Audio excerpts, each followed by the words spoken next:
And welcome to Overtime, brought to you by Kingscast at www.kingscast.net. I'm Chris Kalaszewski. And I'm Alex Kinkoff. And what a game, Kings Wow. fans. If you were at Staples Center tonight, congratulations. That was an amazing thing to witness. The Kings pulled off a reverse kind of sweep kind of thing. I'm going to call it like an unofficial sweep. 4 straight. Yeah, what a great game.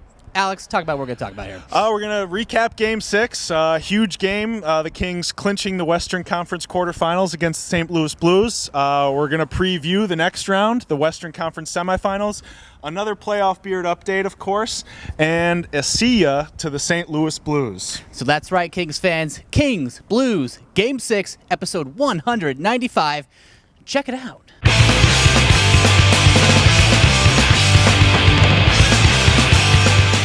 Kings fans, we're back in the house, but before we begin, just wanted to say that Keith Korneluk, he has not been fired. He has not been suspended. We are not mad at him. There's no weird little riff going on. He is actually just taking a little vacay on hiatus right now. We hope to see him back in the next couple of games. So moving on, Alex, going into this game tonight, huge ramifications. Obviously, you close out at home, or you head back to St. Louis and roll the dice and hopefully win a Game 7 on the road, which I don't like our chances in that situation. No. The Kings did not want to head back to St. Louis. Tonight was not a must, but it was huge. They needed to finish off St. Louis while they could. And you look at the series, 5 days ago they were down 2-0.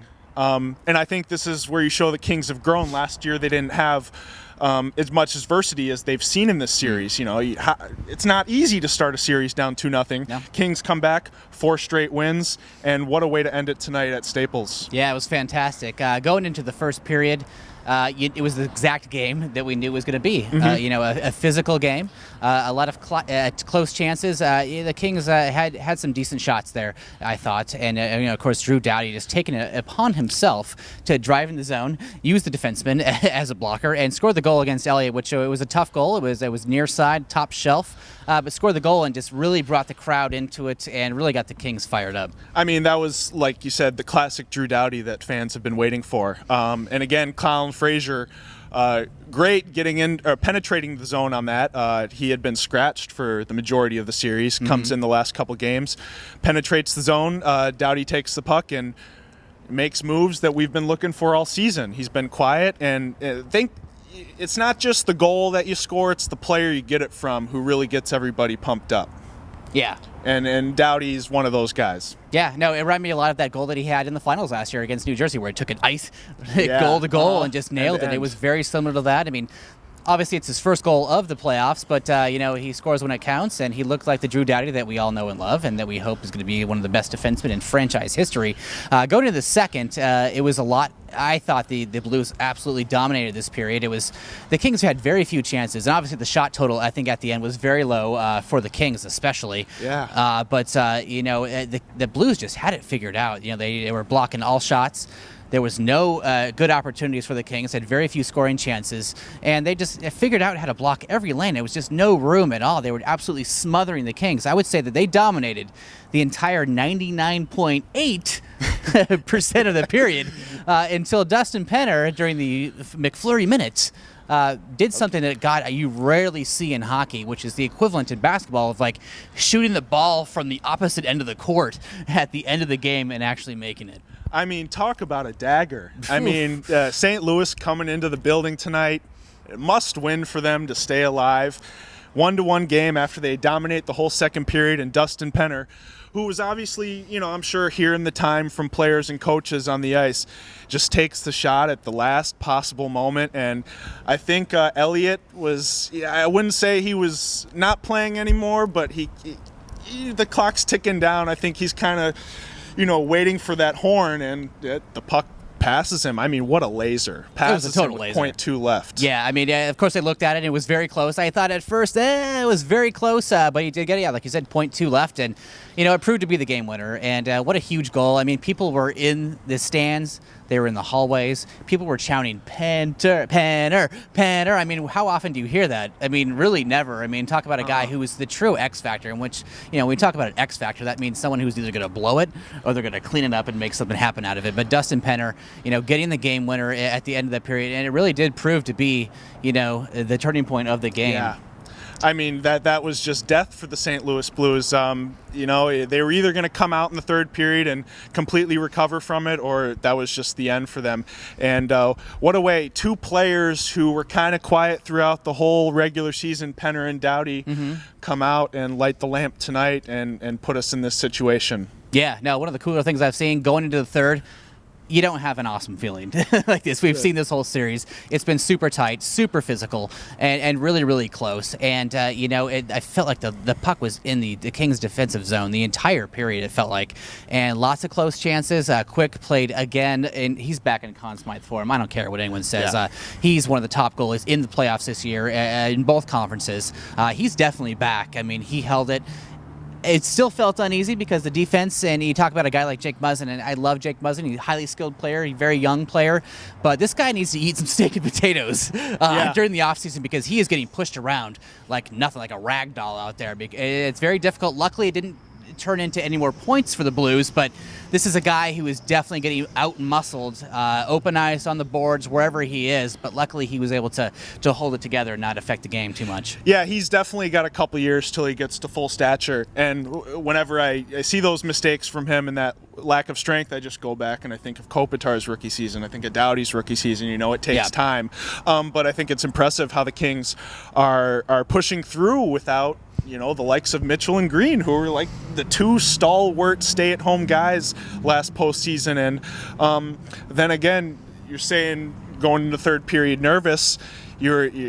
Last thing you want is another late St. Louis goal, but that didn't happen tonight. Yeah, luckily, because I kind of felt like it was going to happen. And for that first St. Louis goal in the second, I mean, going back to that, I mean, you really felt if it was just sort of trending that way. You knew it was going to happen. Roman Polak, which I think is hilarious because I am a Polak, and I think that name is just funny. Got that goal, you know, quick with screened. Not much he can do. Nothing on him, you know. But, you know, the game, they were able to wind it down. Puck possession at the end there, and you know, are moving on to the second round. I mean, this is awesome because Game 6. If you look at the playoffs last year, the Kings only had one Game 6. Right. I mean, to me, I know it's not a traditional sweep, but they won 4 in a frickin' row. And I mean, that is a statement right there. That is saying that, you know, we are the team that is proven, and they know how to close games. The Blues, a very good team. I think we beat one of the best teams in the playoffs in either conference. I think the only team that would be more of a challenge to the Kings right now that's still in it would be the Chicago Blackhawks. Yeah. And going back to the Kings series win, they didn't just they won 4 in a row, but they overcame adversity, which they really didn't overcome at all last season in all 4 of their series because they were the underdog every time. They kind of slipped under the radar and surprised everyone.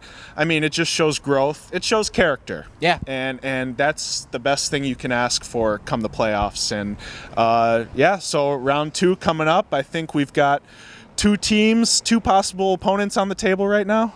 Yeah, we do, and obviously the the Blackhawks have won, the Sharks have moved on, and the Kings have moved on. So right now we are waiting to see what happens with the Ducks and Red Wings going into their Game 7. Yeah. And pros and cons to both sides right now. You know, obviously if the Ducks win, we would play the Ducks, and the Ducks would have home ice, which I like it. I think it's a fantastic experience for fans, hockey fans in Southern California. I mean, obviously everyone knows that the Kings and Ducks have never made the playoffs in the same year, let alone play each other, which I think would be a monumental hockey experience, and I think it would be physical. I think there would be fights in the stands. You know what I mean? It'd be super intense. It'd certainly be up a tempo from what we saw this series. Yeah. And then on the flip side, you know, you could possibly play the Sharks, which the pros with that are that, you know, the Sharks have been sitting around. Obviously, they swept the Vancouver Canucks, and they've been kind of waiting to see who they're going to play. They've been idle for a while, and that proves to be a big thing. Momentum does count in hockey. It's just a matter about just playing the games. But the Sharks, are lights out on their home ice. But the Kings would get home ice advantage, and I think that they've proved. Obviously, this is their, I believe this is their 10th win in a row at Staples Center. Wow. Obviously, the best team at home in the entire league. So you like your chances there, but either way, they're going to be playing a divisional foe. Yeah, which I like. Yeah, and there's really no way you can pick and choose like who you want to play. You can't overlook anything. Yeah. It's going to come down to what it comes down to, and they're going to just have to take care of business against anyone. I think they played the Sharks during the 2011 playoffs, but it was without Kopitar. And that was a pretty hapless postseason. You kind of knew it was in the tank before you went into it. But it's all new now. Whatever happens, happens. Personally, I think I'd like to see the Kings start on the road against the Ducks. I think that'll put a little more jump into their step. Yep. Coming off of a cup championship, like now you got to prove yourself against the crosstown rival, and you got to start it in their house. And I think that's a little more, you put a little more chip in your shoulder, you put a little more trudge in your skate. And I think even though the Ducks are obviously the better team record-wise, I'd like to see the Kings start off against them. Me too.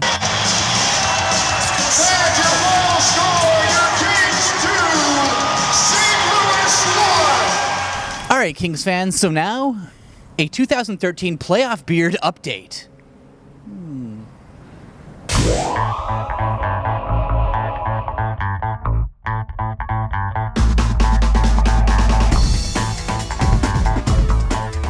All right, Kings fans, well, it is that time now that the Kings are actually winning playoff series on a regular basis, and we're going to give a proper Kings cast to the St. Louis Blues. Let's do this right now. St. Louis, your organization promised season ticket holders that they only had to pay half of their full season ticket package price if the Blues were to make the playoffs in 2010. They didn't then, they did now. How does that bill taste? We've gots to say, see ya! St. Louis Blues. Oh, it was so cute how you won the first two games and thought you actually had a chance in the series.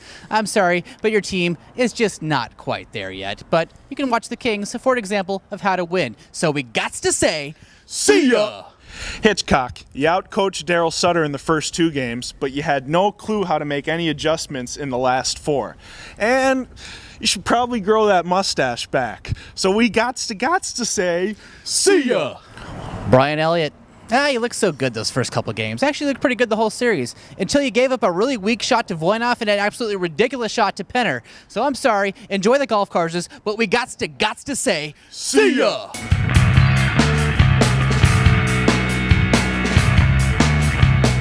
All right, Kings fans, so that is it. Kings moving on to the next round. Not sure if it's going to be the Ducks or the Sharks, but we will be back covering the game and breaking it down for you.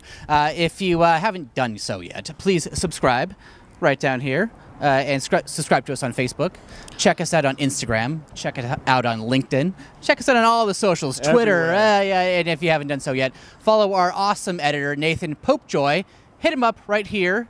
Or here on Twitter. And, we will see you next time. Thank you so much. I am Chris Kalazewski. And I'm Alex Kinkoff. And thank you for watching Overtime by Kingscast.